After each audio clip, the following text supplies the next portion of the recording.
नमस्कार साथियों, मैथ से समाधान यूट्यूब चैनल में आप सभी का फिर से एक बार स्वागत है। आज मैं एक नए सीरीज की शुरुआत कर रहा हूं जिसका नाम है समीकरण। और देखिए, मैं जो 6वीं 7वीं 8वीं तीनों क्लास में हैं उनको मैं एक ही नाम से ऐसे प्रतिशतता शुरू किया था। तो शुरू वाला भाग 6वीं का था, फिर 7वीं का था, फिर 8वीं का था।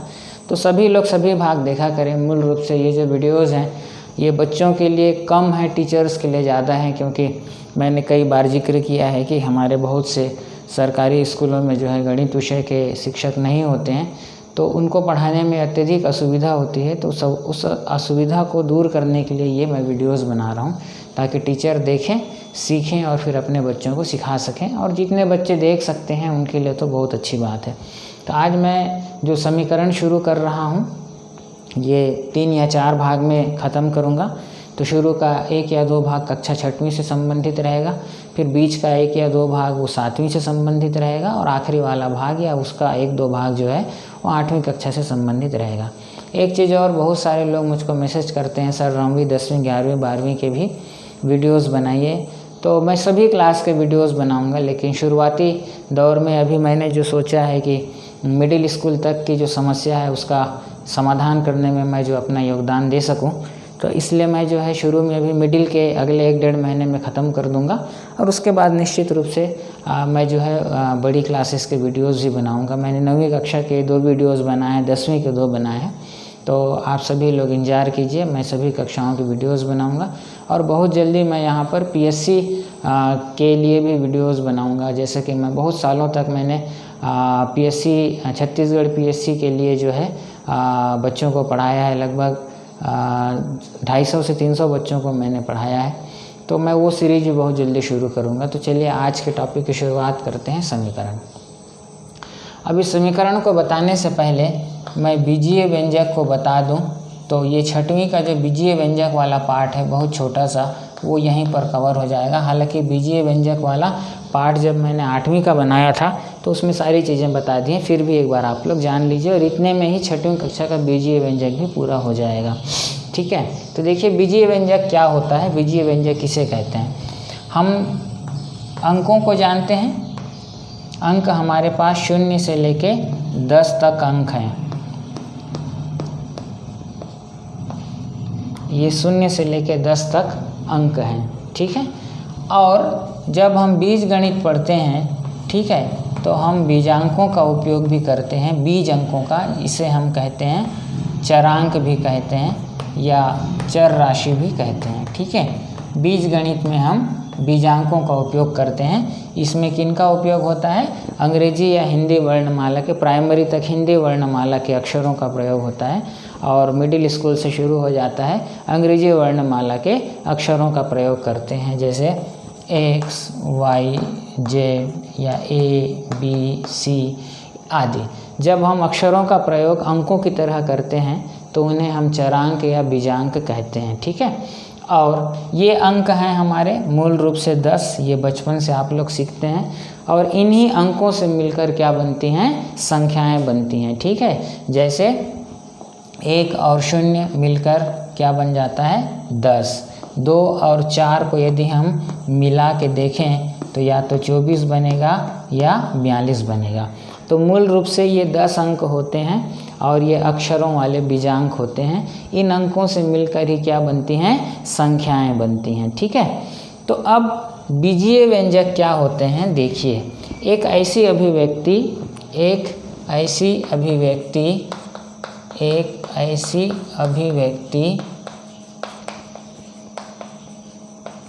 अभिव्यक्ति माने किसी चीज़ को प्रदर्शित करना, एक ऐसी अभिव्यक्ति जिसमें इन अंकों को आपके पुस्तक में जो है स्थिरांक लिखा है, ठीक है। तो वो नाम भी आप जानिए। स्थिरांक क्यों लिखा है, क्योंकि ये इनका मान हमेशा क्या रहता है, स्थिर रहता है। ये अगर 1 मैंने बोला तो ये आज भी 1 है, कल भी 1 रहेगा, भारत में भी 1 है, अमेरिका में भी 1 रहेगा, वहाँ 1 बोलते हैं, बस फ़र्क इतना आएगा, ठीक है। इसलिए स्थिरांक है। इन बीजांकों का स्थिरांक इसलिए नहीं कहा जाता है क्योंकि ये अज्ञात संख्याओं के स्थान पर प्रयुक्त किए जाते हैं विभिन्न गणितीय प्रश्नों में। तो इनका अलग अलग प्रश्न में अलग अलग मान मिलता है, इसलिए ये स्थिर नहीं होते हैं, तो इनको बीजांक बोला जाता है, ये स्थिरांक नहीं होते हैं। तो एक ऐसी अभिव्यक्ति जिसमें अंकों या स्थिरांकों तथा बीजांकों के बीच धन, ऋण, गुणा या भाग का चिन्ह हो, बहुत सरल शब्दों में बता रहा हूँ, चिन्ह हो, बीजीय व्यंजक कहलाता है, बीजीय व्यंजक कहलाता है। अब क्या लिखा है उसको मैं करके दिखा रहा हूँ। एक ऐसी अभिव्यक्ति, एक ऐसा प्रदर्शन, एक लिखने का ऐसा तरीका जिसमें अंकों तथा बीजांकों के बीच, अंक और बीजांक, तो हम कोई भी एक अंक ले लेते हैं 2, ठीक है, और कोई भी बीजांक ले लेते हैं x, ठीक है। अंकों तथा बीजांकों के बीच धन, ऋण, गुणा या भाग का चिन्ह हो, तो धन का चिन्ह लगा दिए तो 2 धन x हुआ, ऋण का चिन्ह लगा दिए 2 ऋण x हुआ, गुणा का चिन्ह लगा दिए 2 गुणित x हुआ, जिसको हम इस तरीके से लिखते हैं 2x लिखते हैं, गुणा का चिन्ह का विलोपन हो जाता है, और भाग का चिन्ह लगा दें 2 भागित x, जिसको हम बटे के रूप में लिखेंगे तो 2 बटे x हो गया। तो ये सारी अभिव्यक्ति जिसमें एक अंक या स्थिरांक और एक बीजांक के बीच धन का चिन्ह प्रयुक्त हुआ, तो ये क्या बन गया 2 धन x, ठीक है। ये क्या रहा, जब ऋण का प्रयोग हुआ एक स्थिरांक या अंक और बीजांक के बीच तो 2 ऋण x मिला, जब इन दोनों के बीच गुणा का चिन्ह प्रयुक्त हुआ तो 2x मिला, भाग का चिन्ह प्रयुक्त हुआ तो 2 बटे x मिला। तो ये जितने भी अभिव्यक्तियाँ हमको मिली, ये अभिव्यक्तियाँ हमको कैसे मिली, एक अंक और एक बीजांक के बीच हमने धन, फिर ऋण, फिर गुणा, फिर भाग के चिन्ह का प्रयोग किया, तो ये जो 4 प्रकार की अभिव्यक्तियाँ मिली, ये सभी की सभी क्या कहलाएंगी, बीजीय व्यंजक कहलाएंगे। क्या कहलाएंगे, बीजीय व्यंजक कहलाएंगे।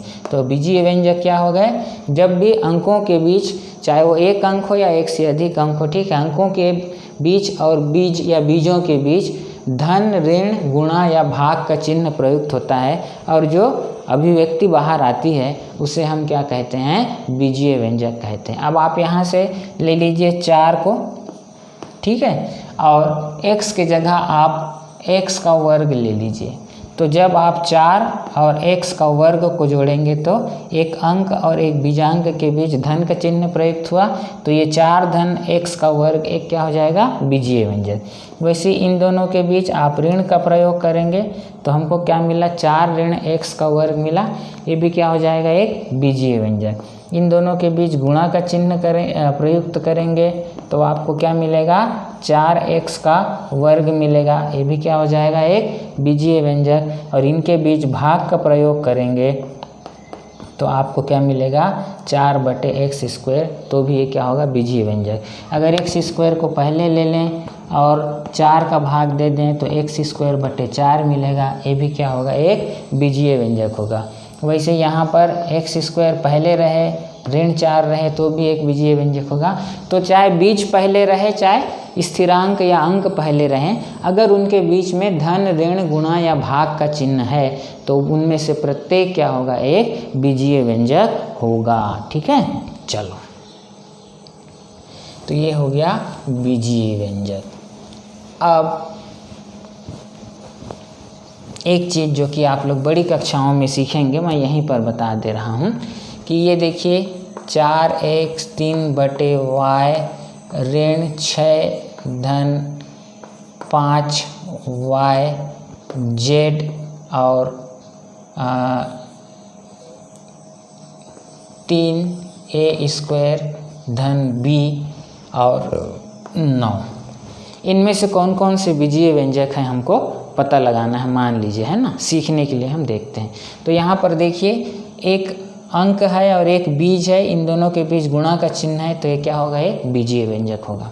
अब ये देखिए 3 बटे y, एक अंक है और एक बीज है, बीजांक है, उन दोनों के बीच भाग का चिन्ह है, तो क्या होगा, एक बीजीय व्यंजक होगा। यहाँ देखिए ये एक अंक है, ठीक है, और ये 5y ये 5y अपने आप में क्या हो जाएगा, एक बीजीय व्यंजक है। तो ये अंक और फिर एक बीजीय व्यंजक दोनों के बीच योग है, तो ये भी क्या हो जाएगा, एक बीजीय व्यंजक।